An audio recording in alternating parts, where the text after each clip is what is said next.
میری اتنی اونچی آواز کے باوجود وہاں سے کوئی رسپانس نہیں آتا، کوئی اشارہ نہیں آتا۔ اب میں تھوڑا سا تجسس میں آ جاتا ہوں اور آگے بڑھ کر تھوڑا سا دیکھتا ہوں۔ میں کیا دیکھتا ہوں کہ ایک آگ لگی ہوئی ہے جو کہ ایک گول دائرے میں لگی ہوئی ہے، جیسے کسی نے مٹی کا تیل یا پیٹرول چاروں طرف پھینک کر اس کو آگ لگائی اور درمیان کا حصہ بالکل خالی۔ میں اسے ابھی دیکھ ہی رہا ہوتا ہوں کہ اچانک میری جو ریڑھی ہے وہ خود پیچھے آ رہی ہے۔ میں تو اسے آگے لے کر جا رہا تھا، وہ ریورس ہو رہی ہے آہستہ آہستہ۔ نہ وہاں پہ کوئی اترائی تھی نہ چڑھائی تھی۔ میں جیسے ہی اپنی ریڑھی کے پاس جاتا ہوں اور اسے پکڑ لیتا ہوں، کیونکہ ابھی تک مجھے یہ خیال نہیں آیا کہ یہ میرے ساتھ اب کون سے معاملات شروع ہو چکے ہیں یا میرے ساتھ اب کون سی ایکٹیویٹیز شروع ہو گئی ہیں۔ مجھے یہی تھا کہ شاید بارش کی وجہ سے روڈ سلپ کر رہے، تو میرے ہی مطلب کہ زور لگانے کی وجہ سے شاید یہ پیچھے آنے لگ گئی ہو اور میں نے دھیان نہ دیا ہو۔ میں جیسے ہی اپنی ریڑھی کو روکتا ہوں تو مجھے قبرستان والے اسی آگ والی طرف سے ایک آواز آتی ہے، جیسے کوئی غرا رہا ہو، غرانے کی ایک آواز اور بڑی ہی خوفناک لہجے میں۔ احسن بھائی، وہ آواز ایسی تھی کہ جیسے کہ کوئی وہاں پہ بڑا ہی خونخوار قسم کا کوئی جانور بیٹھا ہے اور وہ مجھے دیکھ کے یہ آواز نکال رہا ہے جیسے اب وہ مجھے حملہ کر کے کھا جائے گا۔ میں اپنی ہمت کو برقرار رکھتے ہوئے اب وہاں سے پیدل چلنے لگتا ہوں، کچھ کیے بغیر، کچھ دیکھے بغیر، کیونکہ اب میری ہمت جواب دے چکی تھی اور میں اپنی ریڑھی کو آرام آرام سے پہلے لے کے چل رہا تھا، لیکن اب میرے قدم تیز ہونے لگ گئے۔ مجھے یہی تھا کہ ابھی اس روڈ کا کافی فاصلہ رہتا ہے باہر مین روڈ تک پہنچنے میں۔ احسن بھائی، میں تھوڑا سا ہی آگے جاتا ہوں کہ مجھے پیچھے سے باقاعدہ ایک بھاری قدموں کی آواز آنے لگی، کیونکہ وہ فرش گیلا تھا، ساری روڈ گیلی تھی بارش کی وجہ سے۔ تو وہاں پر اگر کوئی نارمل قدم بھی لے اس اندھیرے میں، اس خاموشی میں جو کہ پن ڈراپ سائلنس خاموشی تھی، تو کسی کو بھی پتہ چل جائے کہ پیچھے سے آواز آ رہی ہے اور کوئی پیچھے آ رہا ہے۔ اب مجھ میں اتنی ہمت نہیں تھی کہ میں پیچھے مڑ کر دیکھ سکوں، کیونکہ میں نے سن رکھا تھا کہ کبھی ایسی جگہوں پر ایسی چیزیں اگر آپ کو محسوس ہونے لگیں تو کچھ بھی ہو جائے پیچھے پلٹ کر نہیں دیکھنا۔ میں اپنی ریڑھی کو زور لگا کر چلتا جاؤں۔ اب مزے کی بات بتاؤں کہ میری ریڑھی جو تھی بڑے آرام سے چلتی تھی، اس کے ویل بہت اچھے تھے، ہلکا سا اس کو زور لگانا پڑتا تھا، لیکن اب میری ریڑھی بھی ایسے تھی کہ جیسے اس کو کوئی میری طرف کھینچ رہا ہو، اپوزٹ ڈائریکشن میں۔ مجھے بڑا زور لگانا پڑ رہا تھا اس کو آگے چلانے میں۔ احسن بھائی، اتنی ہی دیر میں اب وہ آواز ایسے آنے لگی تھی جیسے وہ بہت تیزی سے میرے پیچھے بھاگ رہا ہے اور اس کا اور میرا فاصلہ 8 سے 10 میٹر کا رہ چکا ہے جیسے۔ اف، اب میری ہمت جواب دے گئی تھی، مجھے سانس بھی پھول چکا تھا اور میرے سے ریڑھی بھی نہیں چلائی جا رہی تھی۔ میں اللہ کا نام لے کے ہمت ہار کے بس یہی کہتا ہوں کہ اب میں پیچھے مڑ کر دیکھوں اور میں پوچھوں کہ کون ہے اور مجھ سے کیا چاہتا ہے۔ تو میں جیسے ہی اپنی ریڑھی کو روک کر پیچھے مڑ کر پلٹ کر دیکھتا ہوں تو وہ جو اللہ معاف کرے منظر تھا، وہ کسی بھی ایک نارمل انسان یا بچے یا کوئی عورت کا جگرا پھاڑ کے رکھ دے۔ میں پیچھے مڑ کر دیکھتا ہوں کہ ایک انسان وہاں پر کھڑا ہوا ہے بارش میں، اندھیرے میں۔ اس کا سر نہیں ہے، اس کے کپڑے بھی انسانوں جیسے نارمل کپڑے، اس کا سر ہے ہی نہیں، اور نہ ہی اس کے سر والی جگہ سے ایسا کچھ لگ رہا تھا کہ اس کا سر کٹا ہوا ہے۔ ایسے لگ رہا تھا جیسے اس کے جسم سے وہ حصہ بند ہے، وہاں پہ بغیر سر کے جیسے انسان کوئی پیدا ہوا ہو۔ اوہ میرے خدایا، وہ دیکھ کر میری چیخ نکلی بہت اونچی وہاں پر۔ وہ چیخ نکلنے کے بعد میں وہاں پہ بے ہوش ہو گیا۔ میں تھا تو جوان، لیکن وہ منظر، وہ جگہ، وہ سب کچھ، میں ایک اشرف المخلوقات ہوں، میں کوئی ایسی اپنے اندر طاقت نہیں رکھتا کہ میں اس کا مقابلہ کر سکتا یا میں اسے دیکھ سکتا۔ میں وہاں پر بے ہوش ہو گیا، اور جب میری آنکھ کھلی تو اگلے دن صبح میرے پاس آس پاس لوگ اکٹھے ہوئے تھے جو کہ نمازی تھے۔ انہوں نے مجھے ہوش میں لایا، مجھ سے پوچھا کہ کیا ہوا تمہارے ساتھ۔ میں نے ان کو وہ سارا واقعہ بتایا تو انہوں نے کہا کہ تمہارا دماغ خراب ہے، تم رات کے اس وقت اس روڈ سے آ رہے ہو، تمہیں اگر ہائی وے پہ جانا ہی تھا تو تم وہ دوسرا راستہ لے لیتے۔ اس قبرستان میں اتنے زیادہ مسئلے ہیں، اتنے زیادہ معاملات ہیں یہاں پہ، ہم لوگوں نے کئی دفعہ دیکھا ہے یہاں پہ بہت کچھ، تو تم کیسے اتنا مطلب کہ رسک لے کے اس طرف سے آ گئے۔ تو اس کے بعد پھر میں اپنے گھر چلا گیا۔ مجھے کافی دن بخار رہا، مجھے خواب میں بھی وہ چیز کئی دفعہ آئی ان دنوں میں۔ اس کے بعد میں نے اپنے اوپر کچھ روحانی دم وغیرہ کروائے اور میں نے نماز کی پابندی کی، اور میں نے خود سے یہ وعدہ کیا کہ میں آج کے بعد کسی بھی لالچ کے چکر میں ایسا کوئی قدم نہیں اٹھاؤں گا، کیونکہ اب مجھے یہی تھا کہ میری ایک چھوٹی سی غلطی میری جان لے سکتی تھی۔ اس کے بعد میری زندگی جب معمول کے مطابق نارمل ہو گئی تو میں اپنی ریڑھی دوبارہ سے لگانے لگا اور اب وقت سے پہلے اپنے گھر چلا جاتا۔ اللہ کا شکر ہے کہ اس کے بعد کبھی میرے ساتھ کوئی واقعہ نہیں ہوا۔ تو یہ میری ایک زندگی کا بہت پرانا واقعہ تھا جو آج بھی میں اپنے دماغ میں جب سوچتا ہوں تو مجھے خوف کی ایک لہر آ جاتی ہے، جو کہ ابھی بھی آپ کو سناتے وقت میرے اندر آ رہی ہے۔ تو یہ میری ایک زندگی کی کہانی تھی۔ بہت شکریہ موسیٰ بھائی، امید کرتا ہوں آپ کی سٹوری ہمارے لسنرز کو اچھی لگے گی۔ اپنا خیال رکھیں اور ہمیں بھی دعاؤں میں یاد رکھیں۔ بڑھتے ہیں اپنی آج کی دوسری سٹوری کی طرف۔ السلام علیکم، میرا تعلق حیدرآباد سے ہے۔ میں اپنا نام ظاہر نہیں کر سکتا کیونکہ میں جو یہ کہانی سنانے جا رہا ہوں اس کے آخر میں آپ کو وجہ بتاؤں گا نام نہ ظاہر کرنے کی۔ آج سے 15 سال پہلے میری شادی ہوئی۔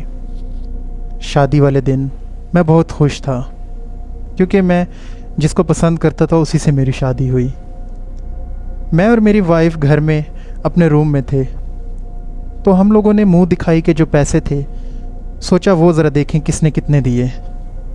جب ہم وہ ٹوکری اٹھا کر لائے اس میں بہت سارے لوگوں کے اس زمانے کے حساب سے انویلپ بھی تھے اور نوٹ پیسے بھی تھے، لیکن اس میں ایک 10,000 کے نوٹوں کا ایک بنڈل تھا، یعنی کہ اس 15 سال پہلے کی بات ہے، اس ٹائم کے حساب سے 1000 والے 10 نوٹ نئے، بالکل جیسے ابھی کسی نے بینک سے نکال کے لائے ہوں اور اکٹھے جڑے ہوئے اندر پڑے ہوئے۔ تو ہم بڑے پریشان ہوئے کہ ہماری برادری میں کون ہے ایسا جس نے اتنے پیسے دے دیے، اور جہاں تک ہمیں یاد آ رہا ہے کہ انویلپ اور یہ پیسے سب کچھ ہماری نظروں کے سامنے تھے، جب ہم نے یہاں رکھے تو اس کے اندر تو پیسے نہیں تھے، تو یہ اچانک اب کہاں سے آ گئے۔ میں اپنی بیوی سے پوچھتا ہوں، وہ مجھ سے پوچھتی ہے، تو بڑے ہم حیران ہوئے۔ میں اپنے والد صاحب کے پاس جاتا ہوں اور انہیں یہ سارا ماجرا بتاتا ہوں کہ یہ پیسے کہاں سے آئے۔ والد صاحب بھی سن کر بہت حیران ہوتے ہیں کہ اتنے سارے پیسے آخر کس نے دے دیے اور یہ کہاں سے آ گئے۔ خیر، اس رات کو ہم اس بات کو گیا گزرا کر دیتے ہیں۔ اگلے دن میرے والد صاحب کے ایک پیر و مرشد ہیں، بہت ہمارے عزیز ہیں، وہ ان کے پاس جاتے ہیں اور انہیں بتاتے ہیں کہ شاہ صاحب کل ہمارے ساتھ ایسا ہوا ہے کہ بچوں کی شادی میں جو پیسے دیے گئے تھے وہ پیسے ہم نے خود دیکھ کے گھر میں رکھے، تو تھوڑی دیر بعد اس کے اندر کچھ اضافی پیسے آ گئے جو کہ 1000 والے نوٹ تھے اور وہ تقریباً 10,000 روپے تھے۔ تو ہمیں کچھ سمجھ نہیں آ رہی کہ یہ چکر کیا ہے، کہاں سے آ گئے اتنے پیسے۔ شاہ صاحب کہتے ہیں کہ میں آپ کو بتاتا ہوں کل تک۔ اگلے دن جب والد صاحب کو شاہ صاحب ملتے ہیں تو وہ بتاتے ہیں کہ آپ کے اس گھر میں کچھ اثرات ہیں، کچھ مسئلے ہیں، کچھ جنات ہیں جنہوں نے یہ پیسے رکھے ہیں، اور انہوں نے اپنی خوشی سے یہ پیسے منہ دکھائی کے لیے اس کو دیے ہیں۔ میرے والد صاحب یہ بات آ کے ہمیں گھر میں بتاتے ہیں، اور پیر صاحب جو تھے انہوں نے والد صاحب کو کہا تھا کہ وہ ایک آپ کے کمرے میں خاص دیوار ہے، اس طرف وہ رہتے ہیں، ان کا پورا قبیلہ آباد ہے، اور شاید یہ پیسوں کی ٹوکری بھی آپ نے ادھر ہی رکھی تھی جہاں سے انہوں نے رکھے ہیں۔ تو میرے والد صاحب کو شاہ صاحب کہتے ہیں کہ اس دیوار کو آپ خالی کر دو، اس ایریے میں کوئی سامان نہ رکھو، کچھ بھی نہ رکھو، میں نے سب پتہ لگا لیا ہے، سب کچھ، وہ آپ کے ساتھ ہی رہتے ہیں لیکن آپ کو کوئی نقصان نہیں پہنچائیں گے اور وہ خوشی سے رہتے ہیں۔ میرے والد صاحب گھر آ کے یہ ساری بات ہمیں بتاتے ہیں۔ ہم اس دیوار کی طرف کوئی سامان نہیں رکھتے، کچھ بھی نہیں، سب خالی کر دیتے ہیں۔ وقت کے ساتھ ساتھ ہمیں کچھ نہ کچھ محسوس تو ہوتا رہتا تھا، لیکن اب ڈر بھی لگتا تھا۔ ایک رات بارش ہونے کی وجہ سے میری چھت سے سیلنگ سے پانی نیچے آ رہا تھا، کیونکہ اس دیوار کی طرف ایک کھڑکی تھی، اس کھڑکی سے وہ پانی آ رہا تھا اور اندر سب کچھ خراب ہو رہا تھا۔ تو میں نے سوچا کیوں نہ اس طرف کچھ سامان رکھ دیا جائے تاکہ اس کھڑکی کو بند کر دیا جائے اور یہاں سے پانی نہ اندر آئے۔ اب میرے دماغ سے نکل چکا تھا، کافی ٹائم بھی گزر گیا تھا اس واقعے کو۔ میں اس دیوار کے ساتھ LED لگا دیتا ہوں، دیوار کے ساتھ ہی جوڑ کر ایک بڑی ٹی وی LED، ایک وہاں پہ میز رکھ دیتا ہوں جس کے اوپر کچھ سامان ہوتا ہے، اور پھر اس کے بعد میں بھول جاتا ہوں کہ یہاں پہ منع کیا گیا تھا۔ ایک رات میری وائف اپنی امی کے گھر گئی ہوئی تھی، میں نیچے امی کے ساتھ کھانا کھا رہا تھا ڈائننگ ٹیبل پر کہ اچانک مجھے اوپر سے آواز آئی۔ میں نے کہا اللہ خیر کرے، یہ کیا ہو گیا؟ میں اور امی اوپر بھاگ کر جاتے ہیں تو دیکھتے ہیں ہمارا جو ٹی وی تھا وہ زمین پہ گرا ہوا ہے اور چکنا چور ہوا ہے، اور تھوڑی دیر بعد وہ جو الماری وہاں پہ رکھی تھی اس پہ جو چیزیں تھیں وہ بھی نیچے گرنے لگے۔ تو میرے والد صاحب کہتے ہیں کہ منع کیا تھا کہ اس دیوار کو خالی رکھنا ہے، تو آپ نے کیوں رکھا وہاں پہ سامان دوبارہ میرے منع کرنے کے باوجود، جبکہ شاہ صاحب نے خاص کہا تھا کہ اس دیوار کو خالی رکھنا ہے؟ ہم لوگ اس جگہ کو پھر خالی کر دیتے ہیں۔ اب میں اپنی وائف کے ساتھ جب روم میں ہوتا تو اکثر ہم لوگوں کو وہاں سے گزرنے کی آواز ہے، اس دیوار کے پاس سے۔ رات کو ہم سوئے ہوں، کوئی نہ کوئی وہاں پہ ہلچل پہل کچھ نہ کچھ ہوتا رہے، لیکن ہمیں کبھی نقصان نہیں دیا۔ احسن بھائی، اب یہ وہ وقت آ چکا ہے اتنے سالوں کے بعد، اب جو میں آپ کو یہ سٹوری سنا رہا ہوں، کہ اب وہ ہمارے پورے گھر کو چیزیں واضح نظر آنے لگی ہیں۔ اب تو وہ ایسے ہے جیسے ہمارے گھر کے اندر ہماری فیملی ممبرز ہوں۔ رات کے ٹائم، دن کے ٹائم، شام کے ٹائم کچن میں کوئی نہیں ہوتا، ایسا لگ رہا ہے جیسے کچن میں کوئی کام کر رہا ہے۔ واش روم میں کوئی نہیں ہوتا، واش روم میں ایسا لگتا ہے کوئی استعمال کر رہا ہے۔ اسی عرصے میں میری بہن کی شادی ہوتی ہے، ہمارے کافی لوگ آتے ہیں، خاندان والے لوگ آتے ہیں، اچھا کھانا بنتا ہے، سب کچھ الحمدللہ ضرورت سے زیادہ بنتا ہے اور سب کو پورا بھی ہوتا ہے۔ اس شادی کے دوران ہی ہمارے گھر میں جب بہت سے مہمان آئے ہوتے ہیں، ٹیبلز لگے ہوتے ہیں، سب مہمانوں کو ہم جانتے ہیں کیونکہ وہ ہمارے رشتہ دار ہوتے ہیں، لیکن اس میں 1 سے 2 ٹیبل ایسے مخصوص تھے جس پہ بڑی عجیب عورتیں بیٹھی تھیں۔ ان کے قد نارمل انسانوں سے تھوڑے بڑے تھے، ان کی نئی شکلیں تھیں، کوئی حجاب میں تھی، کوئی میک اپ کر کے بیٹھی تھی، اور وہ بڑی ہی عجیب طریقے سے بیٹھ کے کھانا کھا رہے تھے، جس میں ہماری فیملی سمجھ گئی تھی کہ یہ ہمارے خاندان میں سے تو نہیں ہے، اور یہ کوئی بن بلائے مہمان بھی نہیں ہے، یہ کوئی اور مخلوق ہے، شاید یہ وہی ہیں جو ہمارے گھر کے ہی ہیں۔ احسن بھائی، وہ بالکل الگ بیٹھے تھے، وہ تھی ساری عورتیں، نہ وہ کسی سے نظر ملائیں، نہ وہ کوئی کسی سے بات کریں، وہ اپنے آپ میں ہی کچھ عجیب سے زبان میں باتیں کر رہی تھی اور بیٹھی تھی۔ ہمارے گھر والوں میں سے کسی نے جا کے ان سے کچھ نہیں پوچھا، نہ ان کو ڈسٹرب کیا۔ ہم نے کہا بس جو چل رہے جیسے چلنے دیں۔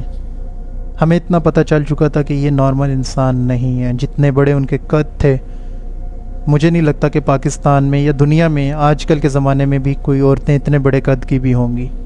ان میں کچھ سج دھج کی بھی تھیں، کچھ نے حجاب برقع کیا ہوا تھا۔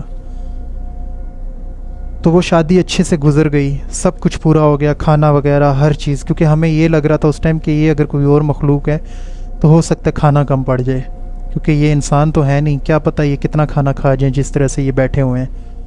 شاید لوگوں کو یقین نہ ہو، لیکن یہ ہماری آپ بیتی کہانی ہے۔ آج بھی ہمارے ساتھ یہ سب کچھ ہو رہا ہے، ہمارے ساتھ وہ رہ رہے ہیں، اور اب تو ان کا مطلب کہ آپ یہ سمجھیں کہ اب وہ ہمارے سامنے واضح آنے لگ گئے ہیں۔ پہلے تو ان کی صرف ہمیں ہلچل اور احساس محسوس ہوتا تھا، اب تو وہ ہمیں ہر وقت محسوس ہوتے ہیں، وہ ہمارے بیچ ہی ہیں، نظر بھی آتے ہیں، اکثر گزرنا، کچن میں داخل ہونا، واش روم میں جانا۔ اور اس وجہ سے میں اپنا آپ کو نام ظاہر نہیں کر رہا تھا، کیونکہ میرے پورے خاندان کو یہ پتہ ہے، ہر کسی کو پتہ ہے، اور کچھ لوگ ایسے ہیں جن کو ہم نہیں بتانا چاہتے۔ تو آپ کے سٹوری کے ذریعے کہیں یہ بات میرے کچھ ایسے رشتہ داروں تک نہ پہنچ جائیں جو ہمارے لیے مشکل کھڑی کر سکتے ہیں، تو اس وجہ سے میں آپ کو اپنا نام نہیں بتانا چاہتا تھا۔ اس وقت بھی میں آپ کو جب سٹوری بھیج رہا ہوں تو ہو سکتا ہے وہ میرے آس پاس کھڑے میرے ساتھ سن رہے ہوں، کیونکہ میں اپنے کمرے میں اس ٹائم اکیلا ہوں۔ تو یہ میری ایک سٹوری ہے، بس میرا نام ظاہر نہ کیجیے گا۔ بہت شکریہ، آپ نے اپنی سٹوری شیئر کی۔ اللہ پاک آپ لوگوں کو محفوظ رکھے، اور دعا کریں، نماز پڑھیں، ہمیشہ اپنے آپ میں حصار باندھ کے رکھیں، پھر اللہ کے سوا آپ کو کسی سے ڈرنے کی ضرورت نہیں ہے۔ بڑھتے ہیں اپنی آج کی تیسری سٹوری کی طرف۔ السلام علیکم، میں اپنا نام نہیں بتانا چاہوں گی، میں رہتی تو اسلام آباد میں ہوں، لیکن میرا تعلق کشمیر راولہ کوٹ سے ہے۔ ہم لوگ کچھ ٹائم پہلے راولہ کوٹ میں ہوتے تھے، وہاں پہ میرے تایا ابو جو کہ فوت ہو چکے تھے، ان کی قبر تھی۔ اکثر میں اور میری کزنز وغیرہ اس قبر کے پاس جاتے تھے، ہم انہیں یاد کرتے تھے۔ اس قبر کے پاس جب ہم اکثر جاتے تھے تو وہاں ہمیں ایک بندہ نظر آتا تھا، بڑا ایک ینگ سا لڑکا، اس نے باقاعدہ جو کشمیری لڑکے ہوتے ہیں ان جیسا اس کا حلیہ تھا، اس جیسی ڈریسنگ، بال وغیرہ، اور مطلب کہ وہ اکثر ہمیں وہاں نظر آتا تھا اور ہم جاتے تھے تو وہاں سے چلا جاتا تھا۔ یہ بات کئی دفعہ ہم لوگوں نے نوٹ کی، لیکن ہمیں نہیں پتہ تھا یہ انسان کون ہے۔ ایک دفعہ ایسا ہوا کہ ہم لوگ وہاں پہ کھیل رہے تھے آس پاس میں، کہ اچانک میں وہاں پہ بے ہوش ہو جاتی ہوں، میری طبیعت خراب ہو جاتی ہے، جس کی وجہ سے مجھے میرے گھر والے لے جاتے ہیں، کیونکہ میرے ساتھ کزنز بھی تھی۔ گھر لے جانے کے بعد جب مجھے ہوش آتا ہے تو مجھ سے پوچھا جاتا ہے کہ تم کیا ہوا، کیوں بے ہوش ہوئی ہو؟ تو اس ٹائم مجھے کچھ سمجھ نہیں آتی. میں نے کہا کہ وہاں پہ ایک ایسا لڑکا تھا جو ہمیں نظر اکثر آتا تھا. ہم نے اس کا جب حلیہ بتایا اور میں نے کہا میں اس کو دیکھ کے شاید بے ہوش ہو گئی تھی، یا مجھے نہیں پتہ میری وہاں پہ کیا طبیعت خراب ہوئی. تو جب مجھے گھر والوں کو بتانا پڑا یہ سب، اور اس کے بعد میرے گھر والے کہتے ہیں کہ یہ جو آپ حلیہ بتا رہی ہو یہ تو آپ کے تایا ابو کا حلیہ تھا جوانی کا، جو آپ بتا رہی ہو جس طرح سے. تو وہ سننے کے بعد میری تو حالت جیسے خراب ہو گئی کہ یہ کیسے ہو سکتا ہے کہ میں جہاں پہ جاتی تھی اپنے گاؤں میں گھر کے پاس ہی ان کی قبر تھی، تو وہ جو بندہ وہاں ہمیں لڑکا اکثر نظر آتا تھا جو چلا جاتا تھا اس قبر کے پاس بیٹھا ہوتا تھا، وہ میرے تایا ابو تھے. ان کی جوانی کا کوئی مطلب کہ وہ روپ تھا. تو یہ میرے ساتھ واقعہ ہوا ہے. اور کہا جاتا ہے کہ جب میرے تایا ابو فوت ہوئے تھے تو 40 دن تک اس قبر کے پاس سے نہ باتوں کی اور رونے کی آوازیں آتی تھی، 40 دن تک. اور جب وہاں پہ دیکھنے کے لیے لوگ جاتے تھے تو وہ آوازیں بند ہو جاتی تھی. مجھے تو نہیں پتہ تھا کہ میرے تایا ابو کی جوانی کا حصہ کیسا تھا، وہ اس وقت کیسے لگتے تھے. لیکن میرے ساتھ جب یہ سب کچھ ہوا تو میں نے وہاں جانا بند کر دیا. اور اس بات کو بھی کافی ٹائم ہو گیا. اس کے بعد ہم لوگ اسلام آباد واپس آ گئے، اور اب بہت سالوں میں کبھی کوئی شادی یا کوئی غم کا کوئی موقع ہو تو آنا جانا ہوتا ہے. تو یہ میری ایک مختصر سی کہانی تھی، میں نے سوچا آپ سے شیئر کر دوں. تو بہت شکریہ آپ نے اپنی کہانی ہم سے شیئر کی. امید کرتا ہوں ہمارے لسنرز کو اچھی لگے گی. میں اپنی یوٹیوب فیملی سے ایک دفعہ پھر گزارش کروں گا کہ میرے چینل کو زیادہ سے زیادہ سبسکرائب کریں اور مجھے موٹیویٹ کریں. آپ لوگوں کے موٹیویشن سے ہی میں اب تک گرو کر پا رہا ہوں اور آگے بھی گرو کرتا رہوں گا. آپ لوگ جتنا پیار دیتے ہیں میں اس کا بے حد شکر گزار ہوں. میں آپ لوگوں سے پھر ملوں گا، تب تک کے لیے اپنا خیال رکھیے گا. اللہ حافظ.